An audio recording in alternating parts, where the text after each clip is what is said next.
Service your existing car with us right now. And it's worth £500 off your next car. Yes, at Macklin Motors Toyota, we'll give you a £500 voucher off any of our brand new Toyotas when you book in for a service with our expert Toyota trained technicians. We even have complimentary courtesy cars available, so book your service now and get £500 off any new Toyota. Visit macklinmotors.co.uk or see us at Kennishead Road, Darnley. Macklin Motors, the new name for Toyota sales and servicing in Glasgow. Valid on services till 30th September. Excludes Motability and fleet customers. One £500 voucher per vehicle purchased by 31st December. Good evening, Paul Cooney with Peter Grant. A Celtic kick-off 30 seconds ago in Warsaw. It's the Artur Boruc testimonial. We'll keep you right up to date with Celtic playing there in the Polish capital. Just hours after we hear that Calvin Bassey has signed, it's official for Ajax, a deal worth up to £22.5 million for Rangers. What a piece of business. And that's just 12 hours after Rangers had a 3-1 win over West Ham. And two debutants scoring. We'll speak about them in a moment or two. For Celtic, well, we read in the paper, well, we told you last night, Aaron Moy has signed, 31-year-old, ex-Huddersfield. He was at St Mirren as well. And I'm reading the paper here this morning. Peter Grant with me tonight. Well, this man was one, he said you were his mentor. It's the reason he came here. Moritz Jens, what do you make of the signings? I think he's a fantastic boy. He was a young man, obviously at Fulham. He had all the qualities. I thought he was a European centre-back, to be perfectly honest with you. His style. Yeah, because my biggest question mark would always be aggressiveness as a youngster, because the way the game's played down in England under 23s, it's everybody's passing and moving and whatever. And it was always interesting to watch them against senior players, and they never got that opportunity. And everybody used to tell us how good we were. But I always used to think to myself, well, as a centre-half, Moritz probably will have to go abroad to be appreciated, and that's the way it's proven. And I'm hoping he comes back and be fantastic at Celtic. He's a wonderful, wonderful kid and a great learner. And obviously, if he's got a manager who's willing to put the work in with him, I'm sure Morris is the exact same. He wants to put the work in and become a top player. Peter Grant, Paul Cooney with you. We can take some calls as well. 0808 17 17 700. And this time next week, we'll be back to the 2-hour special. The season is approaching. Peter, over the years, you've heard about fans saying that clubs aren't spending well or spending enough money. Rangers and Celtic have been spending a lot of money. We'll find out if it's well in the coming months. But for Rangers, for example, Aribo has gone, and today Calvin Bassey. It's good money though, isn't it, for Rangers, for the young talent? It's fantastic, and I don't mean that in a negative way, because as I said to you, I think it's great that Scottish players are getting the full value for money. Yep. Where they used to come up and steal you. I go back to even the times of Brian McClare's at 800, 700,000 pounds, and I know that was a lot of money then, but it was nowhere near what they should have paid for him, because he was the top goal scorer. I think he was the first since George Best, or 20 odd years at Man United to score over 20 goals. He was a linchpin of that team, absolutely, wasn't it, to score over 20 goals. And I think it was 25 years. It was quite incredible. And I thought they used to penny pinch and grab players off Scottish players, Scottish teams. Now we're getting full value for money, and Calvin deserves it with his performances. I'm disappointed he's not obviously stayed in the Scottish game, because you want that to keep it as strong as we possibly can. But it also says the fact that Celtic and Rangers are doing things right if they're getting that types of money for the players that they're losing, you know. And I think that's very, very important if you get full value. As we look to see almost the first goal of the evening, not so far. I'll tell you the Celtic team. Hart in goals, Ralston, Carter Vickers, Welsh and Bernabe, McGregor the captain, Hatate and O'Reilly, Forrest, Abada and Maeda. On the bench, Bain and Siegrist, Julian, Taylor, Kyogo, Turnbull, McCarthy, Jota, who was on fire at the weekend, Johnson, Ideguchi, Lowell and Juranovic. Not many missing then from the squad. How many? Well, I was just thinking earlier on there, Paul, and I think I'm looking at about 4 if you talk about the two boys that's just come in, Jens and Moy. We were trying to think who else with the other two was. Giacomakis was one, and Starfelt. And that was the 4 we could only think of that you would talk about senior players who you would get at this. And then when you look at Celtic's bench and add they 4 to it, it looks like a very strong group of players. And the manager spoke about still bringing other ones in, whether that happens or not. But you're saying that looks a very strong group if everybody keeps fit, and that's always the secret. You can have the best squad ever, but you've got to keep the players fit. And that's another game for them tonight. I think they've got one more on Saturday, am I correct? And then it's into the league programme. So that's what the manager's looking at. And you see he's playing a lot of players, quite a lot of games. You know, you're looking at McGregor's playing a lot of games, who he normally does throughout the season anyway. And the team's not changed that much. Joe Hart predominantly played in goals, you know, for big periods of the games. And Siegrist has come on now and again in certain games. So it's interesting the way things are building up. But as you say, if you get other 4 boys back in it, it looks a very strong squad, as I say, if you keep them fit. So for Rangers, here is the latest. Well, we know about Bassey. Ben Davies signing from Liverpool. We haven't seen any of him at Liverpool. He was at Sheffield United on loan. At Preston, they loved him there. He nearly went to Celtic, 18 months ago. What do you think, Ben Davies? Well, the only thing you can say about Ben is he's been training with a top-class coach and players, you know, and that's what he's been doing over the last period of time. I know he went out on loan, but all the habits, the good habits that he's seen, he'd be absolutely silly if he didn't pick some of them up when he was at Liverpool. And the manager speaks very highly of him, Jurgen Klopp. I know he didn't play him, I understand that, but if you look at the players that they've got there, Kouyaté and whatever at centre-back, I can understand why, you know, there's no doubt of that. But as you say, I'm looking forward to seeing him playing, because it's big shoes to fill. He's a natural left-sider, which I like in a team that's got balance, and I think that's the favour for him. But as I say, he's got big shoes to fill with Bassey's performances. But it's more a natural position for him, believe it or not, than Bassey. You know? Yep. So it gives him yet again another opportunity to play a back three if you include John Souttar, Golston, and obviously Ben Davis. Yes. You know, so that gives you all that as well. So it gives range, and that's what the manager likes to do. And I think that's where he's a little bit different from Steven Gerrard. He will change shape and he will put different personnel. He'll start with one, change to another, and I think that was very successful for them last year. We're going to hear from the manager, GVB, in a moment or two. It's still 0-0 with Celtic. Keeping an eye on it there, Peter. Yes, on the Tony screen. Roxon's had a fantastic clearance off the line. You know, that's as close as they've came yet so far. But as you say, you know what these games are like, Paul. Everybody's preparing for the first league match. Yeah. I always find these games difficult. You know, you just wanted the real stuff to start. Even the cup competition, I didn't like prior to the league matches. I think the league matches are the most important thing, and any manager will tell you that's what he's preparing for, making sure that all these players are ready for that first league game of the season. Rangers are considering a move for Besiktas left-back Ridvan Yilmaz. According to reports today, he's 21-year-old defender, came through the ranks at the club at Istanbul for 62 appearances he's had, and he made his debut 3 years ago. So it's a report today. But that says, Turkish as I said, we spoke about that Yep. before. Yeah. Rangers have been sitting, knowing what types of money they're going to come in. If they're going to lose these players, they've been doing their work in the background, and they're proving that, you know, and there's no getting away from that. And I know fans always want signings every day, and we understand that 100% as well, because you want to be seeing your team improving all the time. But now that the fact that Bassey's gone, they have to replace that.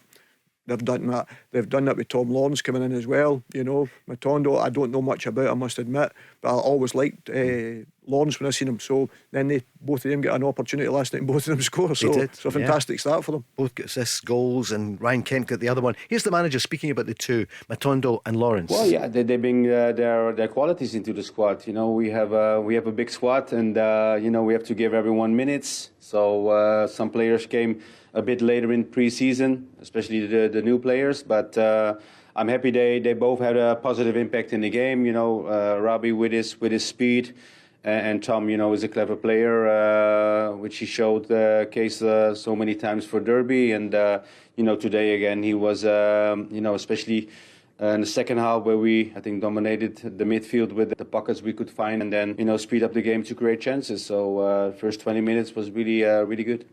It's a friendly, but it's a good start against a West Ham, a strong West Ham. I think the English teams are a couple of weeks behind us. Would that be right still in Yeah, but a preparation? lot of them are playing games, Paul, as well, because of the internationals. So a lot of their Yep. players. So, and it's difficult. West Ham's always difficult to play against. Doesn't matter what it's like in pre-season. And you know what David's like. He doesn't want to lose anyway. You know, but it's interesting to Gio talking there. I'm forgetting about Cuckoo. Used to be at Derby as manager, and I don't know if Tom Lawrence was there when he was there. I'm just trying to think in my mind there, because maybe that was, he's looked into it a wee bit, because I was always wanting to think about the connection there, but I'm forgetting that Philip was there for a period of time, and obviously Gio played with him for a long time, you know, and so he maybe gave him that heads up on him, because exactly what he says, he's a talented boy, and I'm saying he'll be an asset to Rangers, there's no doubt of that. He's something different, he's got a goal in him. So I'm sure he'll be delighted the way that they started, because it's, as I said to you, it's all right prior to signing for Rangers and Celtic. It's everybody telling you it's once you're in the door, and they've got off to a fantastic start, both of them. Malik Tillman, of course, was there last night as well. They were introduced to the crowd before the game. Still 0-0 with Celtic in Warsaw. It'll be hot there, but maybe not as hot as it's been here in Scotland. It's not so bad today, though, Peter. But we how were can't you? complain. We can't complain. Was it 34 or something? Yeah, but I love this, because we can guarantee we're going to get the bad weather. That's why I don't complain. Glenn Kamara, so he's back in the news. It'd been quiet about Kamara for a while, hadn't it? But I see the manager saying that he's somebody they would love to keep. You know, we have a squad who's very liked by many clubs in Europe. You know, if you see Glenn today playing as well, you know, he played really well. I'm really happy with Glenn, and hopefully he will stay a Rangers player for many years. He hopes it. Do you think he will stay, or is he one of the players who might go? Yeah, again, I think they're preparing for losing him. If you understand what I'm saying, because if they get the full value, and I think that's the important thing. But yeah, again, credit to the player. He's not been japping the manager, not that we know of. It's not been all over the newspapers as we keep going on about. And while he's there, he's doing his best for Rangers Football Club, and that's what you do as a football player. And if somebody comes in and offers crazy money, there's absolutely no doubt Rangers will take it, as Celtic would do. You know, if there's somebody offers you crazy money and you think it's good value, you will take it. But the secret is you've always got to be prepared for losing your best players.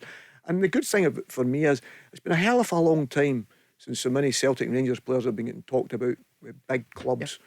People want them, and I think that's great credit to both teams last year. What's the price, would you think, for Glenn Kamara? We all know it was 50 grand from Dundee a few years ago. Phenomenal. For nothing really. What do you think it would take? Well, I look at it, Paul. I mean, I get a bit embarrassed because these boys are way ahead of some of the boys I see going for 20 million. You know, way ahead of them. But because these boys have been playing out, these other boys have been playing in England, or they've got a fancy name, all of a sudden they think, well, they should be worth a hell of a lot more. And that's why I'm so delighted that Rangers get the value they did, you know, on Bassey, because I think that's so important.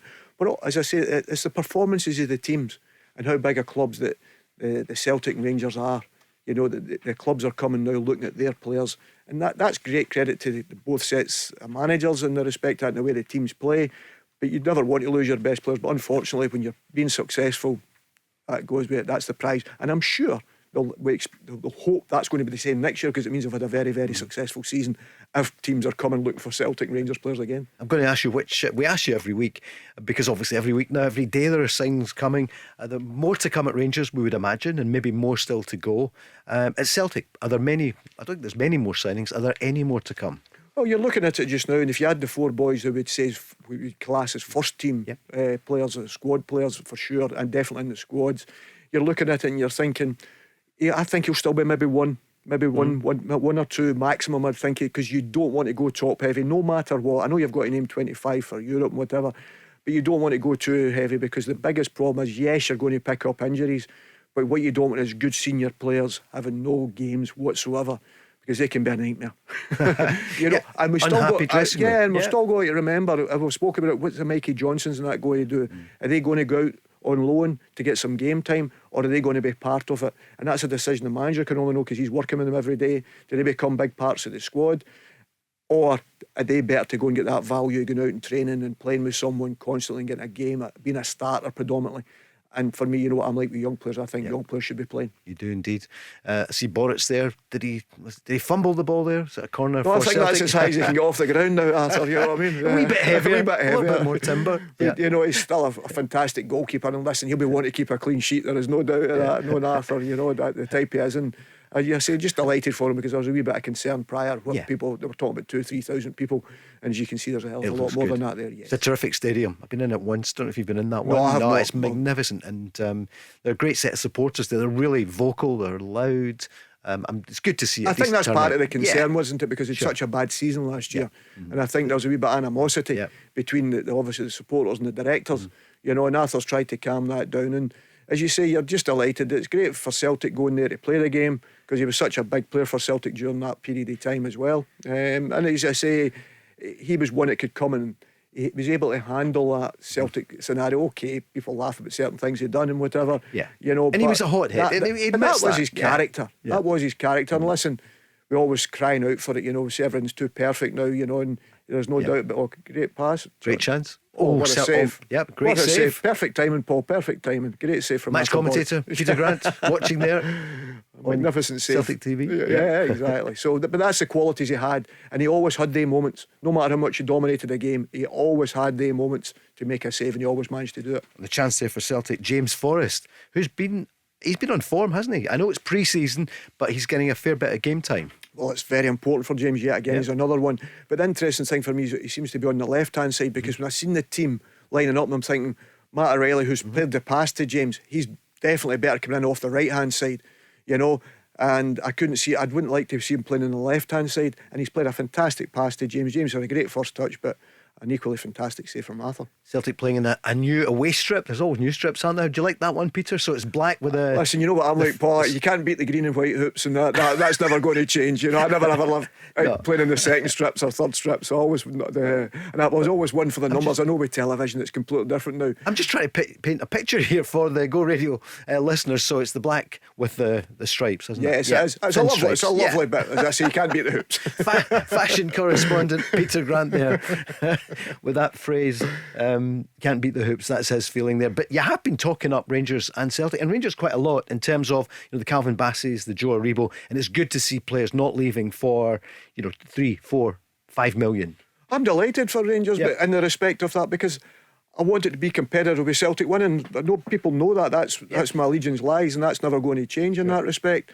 But as I say, when the Scottish League's strong as it is, and Ajax coming to buy a Celtic or a Rangers player is fantastic, and spend the amount of money. Is it the third highest in their history? Correct. They're talking about, that is fabulous, and that's only great credit to the European run they had. People seen maybe Rangers how well they played in Europe and Germany against the Dortmunds and the teams they knocked out. So that can only be great for a Scottish game because it's got enough knocking. And listen, you know yourself, I've been a big backer of it.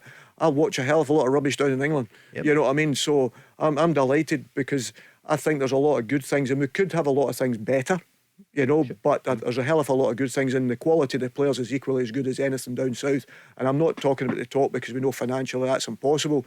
But if you're talking, people say, they wouldn't last in the Championship, give us a break. You know what I mean? I've been down there long enough. Sure. Put you to sleep. It's true, isn't it? Oh, but there's some good football, but so much of it. But Paul, it becomes mundane because they play so many games. Yeah. And they're just travelling up and down the country. They're playing a game. You don't get any coaching because there's so many games on in the Championship. So you go to watch the games, and you know before you go what the type of game it's going to be. When I watch up here, Celtic will try and play with a certain style. Rangers are bringing something different to it with Gio's team. They change the systems and whatever. And you don't see that down south. Everybody knows how everybody's playing. And it's either going to be a win or a lose in the respect of the games are not as exciting to watch. And as I say, I've been doing there for 25 years, so I'm not saying that lightly. So below which level? I take it you're not talking about Man City or Chelsea because or Liverpool. That's impossible. Yeah. So where would you say, is this lower in the Premier League or the Championship? These boys could play in the Premier League. Sure.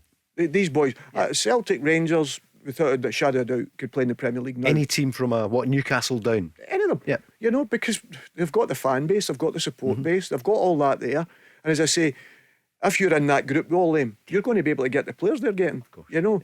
After a couple of years, they could compete, surely. I've always said that. People say to me, if you went into the Premier League, how long would it take? And I'm saying 5 years that Celtic and Rangers and that would be challenging for the top 6 easily. And I say that lightly, but that would be easily because I think financially they'd be on the same playing ground.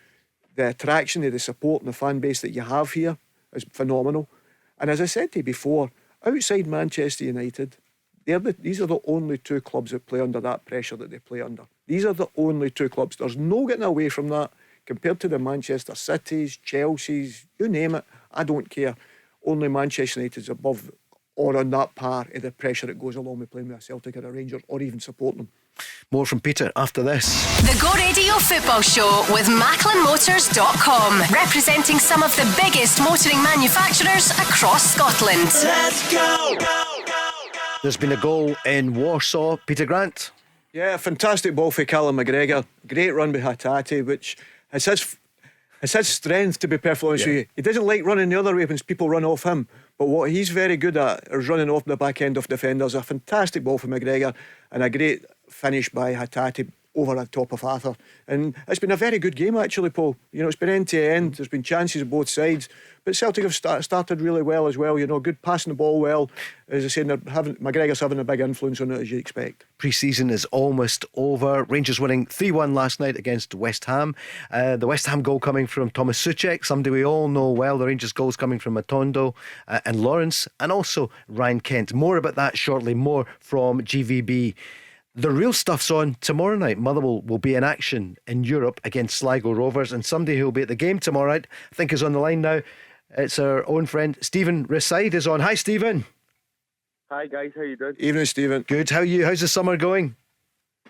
Summer's been good. I would say it's been relaxing, but I'd say to say I've been enjoying my time off away from the football. So, Good. You deserve it. Stephen, I think you are going to join us soon. I tried to get you yesterday. I know we missed each other. We just wanted to have a quick word just now because obviously there's a lot on just now. We're only on till 6. What about tomorrow night though? Motherwell against Sligo Rovers. What are you feeling about it? You were frustrated last season and then you ended up top 6. But what's your feeling now with the big game tomorrow night? I mean, I think when you look at the Sligo game against Bala, a lot of the people that watched it relayed back to me that they seem to cope with the physical, not cope well with the physical aspect of the game. So I'm hoping that Van Veen's fit and we can get told into them that way. And another thing that they told me was the goalkeeper, Ed McGinty. He's one of the better performers. So I believe there was a bid put in from a League One side in England for them. I don't know whether that's been completed yet or not, but if he's not playing tomorrow, then that's a bonus to it. And I'm really hoping we get the result because I've took the gamble and I've booked Zagreb Carter. Excellent. So you've been over to Ireland, over to the West Coast. The keeper could be well on his way. We don't know if he's going to be there tomorrow. Is he not Scots or something? Yeah, He's got a Scottish yeah, Borough he boy or has, something. that's right. Yeah. Peter, what do you reckon? What do you feel? My only concern, and it always is at this early, Motherwell are not up to speed where Sligo have been playing games, and it does definitely make an effect on it. You know what I mean? There is absolutely no doubt of that. The players are not up to speed, and that's my concern. If you were taking and everything was even keel, I'd be fancying Motherwell. And they finished the season much better because I'd seen them a few times and I was really disappointed. And then they had that couple of big results that got them into the top 6, you know, which was important for them. And yeah, I always like to go. I went and seen Motherwell quite a lot last year because it's not far from where I live, and I went over to see them quite a bit. And I was disappointed, but Van Veen was a big player for them in that period, and I think he galvanised them during that period. He always seemed as if he was carrying a shoulder problem, and then that seemed to get better, and then he became a better player for them during that period, and they couldn't do without him. And I thought that was a big player for them. Stephen, I saw a great picture of you and Van Veen at the club just a couple of months ago. Is he? I think he's your favourite at the moment. He's definitely a fan favourite. I mean, you like anybody that scores goals, and he seems to like to get thrown into centre halves, in particular Declan Gallagher, so we enjoyed that. That's nothing against Declan, great player, but it's just good to see a striker that puts in what a fan would put in when he's on the pitch. He gives you that sort of effort, and he matches it with the goal contribution as well. So, what are you thinking about the squad overall, Stephen? What do you want to see happen before? We've got 43 days left of the transfer window, but what budget do you have?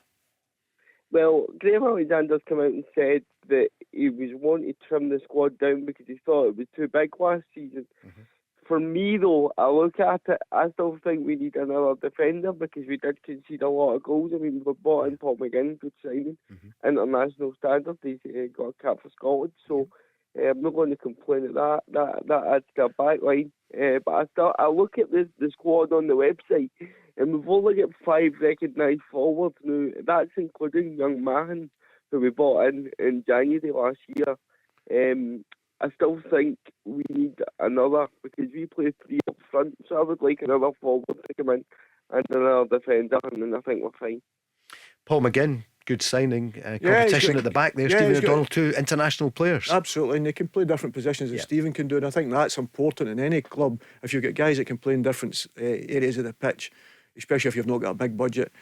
But Stephen going on about strikers, it's always the most difficult one to try and get. You know, I mean, it used to be a shopping ground for Celtic model with all the strikers we used to take for them because they always had great strikers. You know, Brian McClare. Absolutely, you go through them all. I used to watch Wally Pettigrew and that all playing there. You know, all these guys. I used to go over to Motherwell when Celtic played there, obviously, and watch all these guys. They always seem to be fantastic strikers. Dougie Arnott, you know, all these guys. And as I say, it's always the most difficult place to go. And I think without Van Veen, they do struggle. You know, he gives them that presence, that power, and you're hoping he's fully fit after a good pre-season behind him, and hopefully the games don't come too early. That's my only concern because Sligo have been playing matches, as I said. Yeah, and Stephen, you'll know that Sligo Rovers have got a decent record. I mean, look at from Northern Ireland last night, Linfield, and what they did, a 1-goal victory over Bodo Glimt, who saw off Celtic.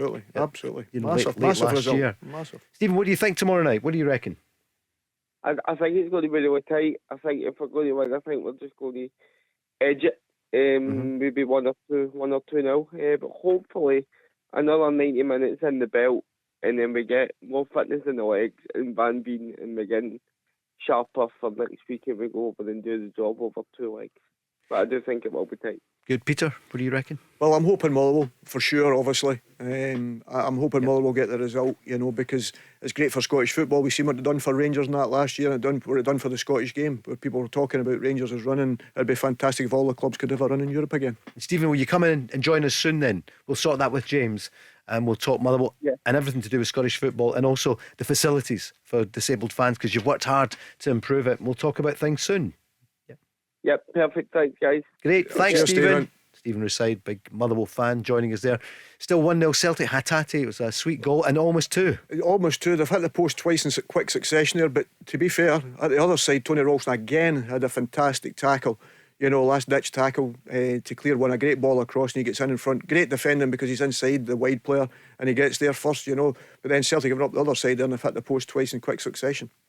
They were talking about the show on the Go Radio. I almost said the football show, on the breakfast show this morning. Crofty and Grado, don't know if you heard them, and they were giving themselves a slagging. They said, well, we won't be presenting the football show because yesterday they said, oh, Hibernians in action in Europe. Of course it was the Maltese team. That can happen, Peter, isn't it? There's so many. All these pundits, you know what they're like.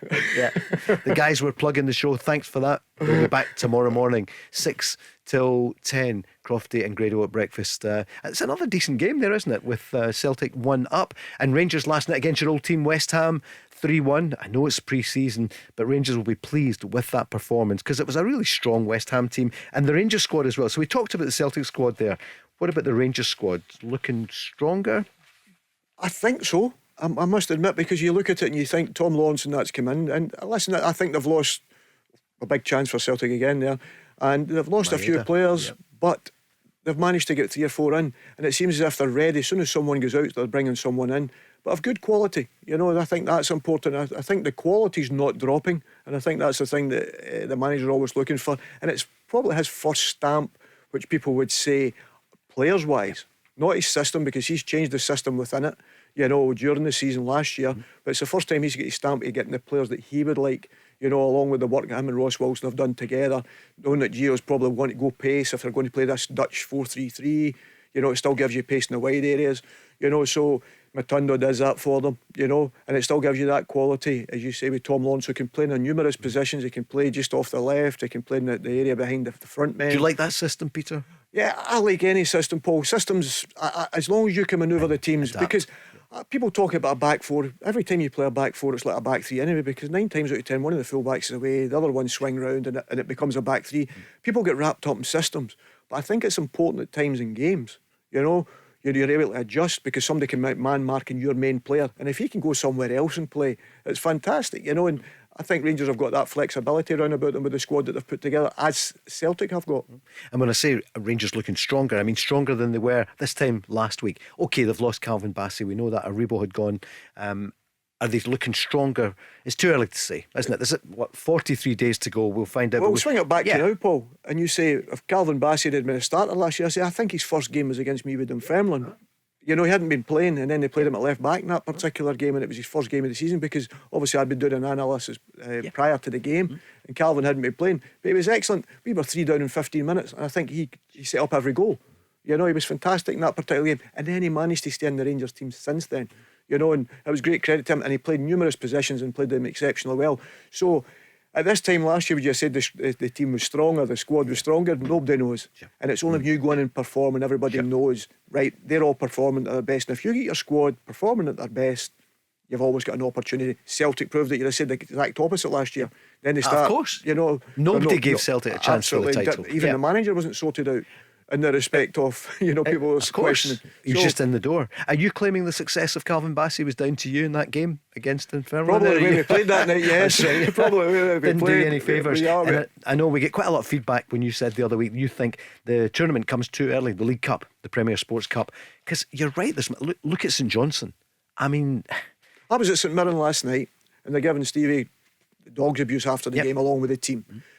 Airdrie were better by far. Airdrie played really, really well on the game, but it also lets you know it's never easy. If your players are not up to speed, and I'm not giving them any excuses, and people should say, well, with football, But I'm talking about if you're building a team together. I was going in as a new manager to a new club, trying to build, but you don't get the time to change systems or squads and see people round about in different areas of the pitch. So you're trying to do that in games while you're trying to curry favour with winning matches.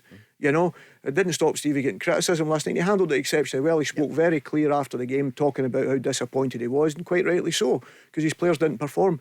But the players are not up to that speed yet. And I always think the first game of the season should be the league match. People will always question your friendlies anyway, but your performance. If you do really well, people say it's only a friendly. You know, I think you're right. And I just think that everybody, when I was playing, everybody prepared for the first game of the season, which was a league game. Then the cup comes after it, fine, no problem. But definitely the league game should be the first. That gives you the squad. And you listen to managers talking, Derek McInnes last week talking about this team will be completely different for the time the league programme comes round. Well, why have all these games then? Of course. And if you're a Premiership team and you're out of the tournament, or if you're struggling in it, it's a terrible start to the season. You're behind the 8 ball all the way. Look at Callum Davidson now. They got the win last night at Elgin, but my goodness, they really needed it. So we know that just last year he won a double. 2 seasons ago, but in 2020-21 they won a double. Well, I think Callum must be under pressure. I think 2 or 3 years ago, I think we got to the quarter-final and lost to Hibs. We got to the quarter-final 3 years ago. and then last year we were like Brazil in the cup, and I get sacked 11 games later.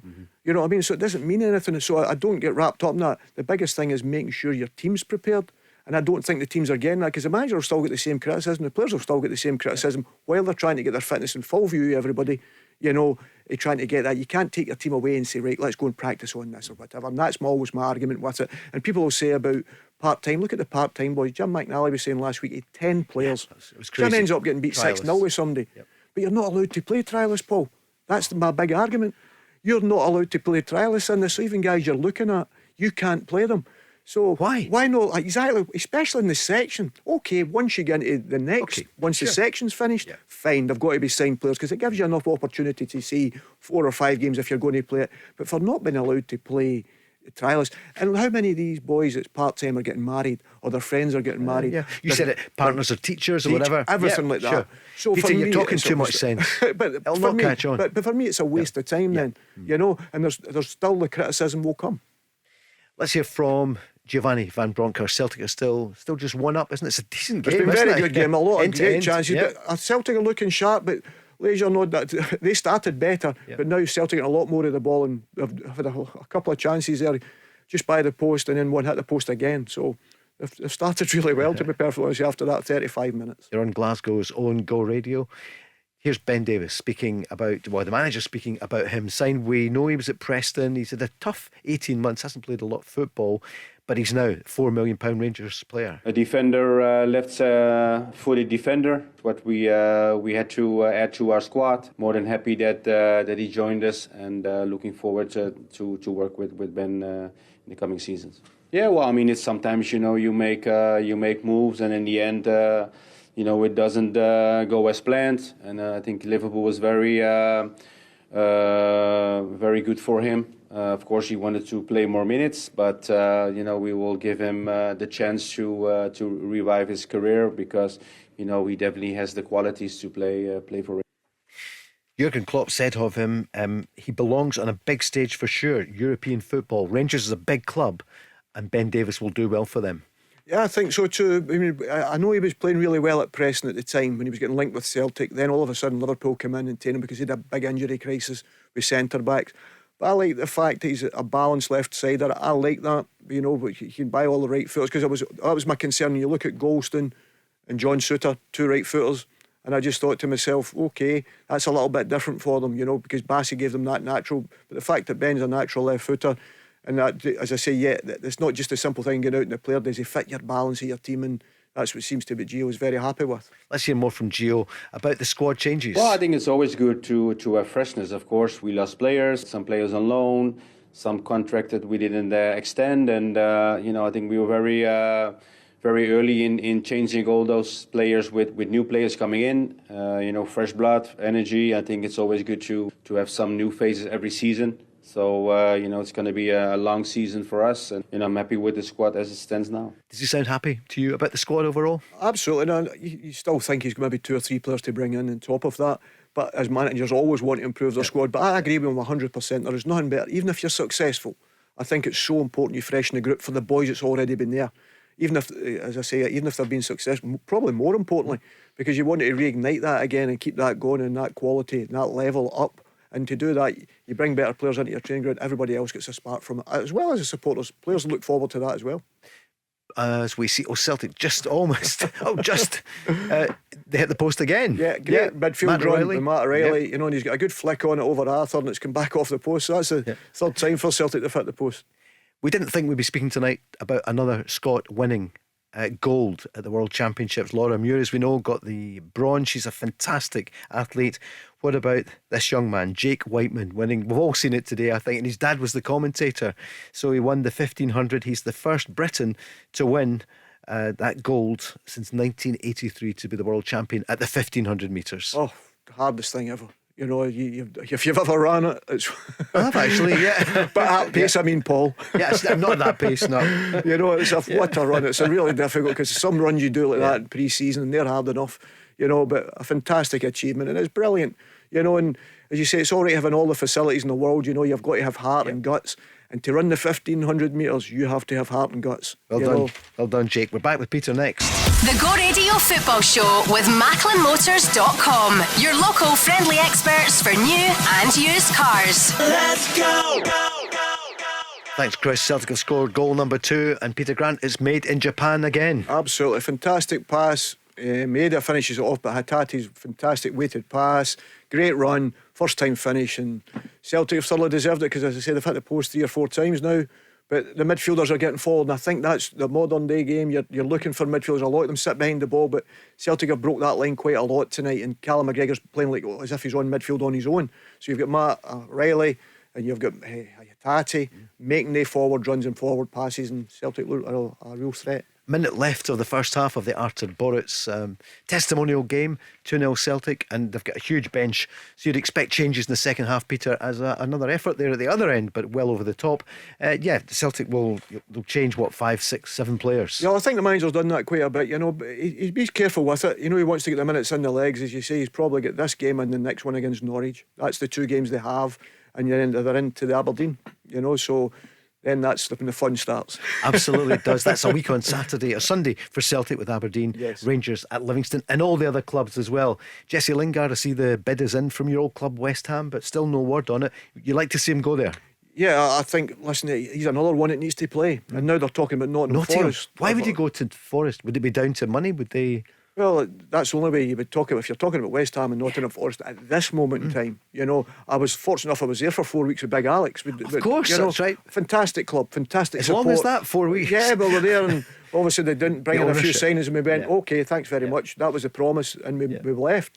But it was a fantastic club, fantastic fan base, and a really, really good club, and I hope they're very successful. But if I was at this moment in time seeing where West Ham are, you know, in the stadium there is 60,000, and Jesse Lingard's been there. But because he's taken so long to make that decision up, it makes me worry that there's something else in it, whether it's money he's looking for or why he's not going to West Ham. Anybody knows, and only David and that kind of probably announce that. Of course. That's the half-time whistle. The camera's there on Artur Boruc. 2-0 Celtic at half-time. Peter, I see that Jurgen Klopp has been awarded the Freedom of the City of Liverpool. Have you been made a free man of your town in Lanarkshire? No, that's never going to happen to me. No. They're probably freed. Hardly. And there's one of the headlines there. Calvin Bassey, we can see on Sky there. He's off to Ajax as definite. £22.6 million is what it'll rise to. A terrific player. And he's done it at a really high level with Rangers and also in a Europa League final. Listen, I thought he was outstanding in the final. Yeah. Man of the match? Yes. But I think you could have picked a lot of the games where I felt that anyway, you know, his performances, and thoroughly deserves the opportunity. And I'm delighted that he's made the decision that he wants to go to Holland, to Ajax. He's young, and they've got this great thing of selling players on again if they do really well. And it's a fantastic arena to play in, Paul, as well. 22.7 million they're saying now. Nathan Patterson was 16 million, rising to that. Joe Aribo rising to 10 million. Alan Hutton was 9, and Giovanni Van Bronckhorst was 8.5 million. He's going to be number 33 at Ajax, but you think it's a move that will be good for him? Doesn't happen too often, does it? They would go to Holland. They normally produce their own players. Well, I was going to say that it's very unusual for Ajax, especially because they like to provide their own, whether they're 16, 17, and that's where they're probably ahead of the rest of us. they're willing to play the kids early, and they get a bit of criticism at times, because they don't do so well in Europe. But they're giving people an opportunity, and all of a sudden, if you look at the money that club's made over the years, it's been quite phenomenal. And probably the Bosman rule come in, hindered them, along like say sort of clubs like Monaco, who used to nurture a hell of a lot of players. But because the Bosman ruling came in, and there was no fees after a certain age, it stopped them having all that finance.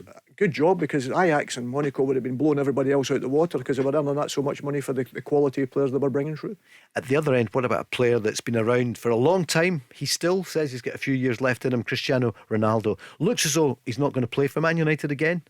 He's been over in Portugal. I see that Piers Morgan's almost like his spokesman, but saying he's unlikely to play because they reckon they don't match his ambition. What's Ten Hag going to say to that? They've brought in Eric Ten Hag.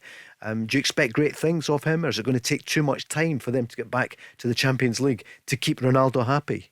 I think it's not about keeping Ronaldo happy. You've got to remember Manchester United, the club they are. Cristiano Ronaldo is the second in my lifetime best player, Messi. Outside Messi. Ronaldo has been absolutely phenomenal. We're very, very lucky to be living in this time with these two players. But no player is bigger. There is absolutely no player bigger.